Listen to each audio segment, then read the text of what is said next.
Hello, আমি রাখি আর আমার নতুন ভিডিওতে তোমাদের সবাইকে ওয়েলকাম।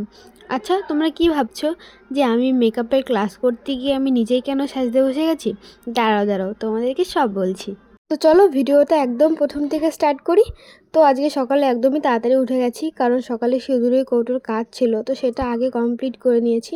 যাওয়ার সময় দেখছিলাম যে মাঠে খেলা হচ্ছিল, আমি তো বুঝি না, তার জন্য আমি ওইদিকে আর তাকাইনি। তো তার জন্য সোজা চলে গেছিলাম কাজ করতে। ফটাফট কাজটা কমপ্লিট করে একদম বাড়ি চলে এসেছি। তো বাড়ি এসে স্নান করে একদমই খাওয়া দাওয়া করে রেডি হয়ে বেরিয়ে পড়েছি, কারণ যেতে হবে, না হলে তো দেরি হয়ে যাবে। তো চলো এবার তোমাদের সাথে আসল ব্যাপারটা শেয়ার করি। আসলে তেমন কিছুই না, ম্যাম আজকে দুটো আই মেকআপ দেখাচ্ছিল আমার উপরে, তাই তোমাদেরকে বলছিলাম যে কেন সাজতে বসে পড়েছি। জানো তো, জীবনে প্রথমবার আমার সাথে এমন কিছু হলো, তো তার জন্য আমি একটু লজ্জাও পেয়ে গেছিলাম। মানে সবাই আমার মুখের দিকে তাকিয়েছিল, তো তার জন্য একটু লজ্জা লাগছিল। যাই হোক, ম্যাম দুটো আই মেকআপ করেছিল, খুবই সুন্দর, খুবই ভালো, হাতের কাজ খুবই সুন্দর।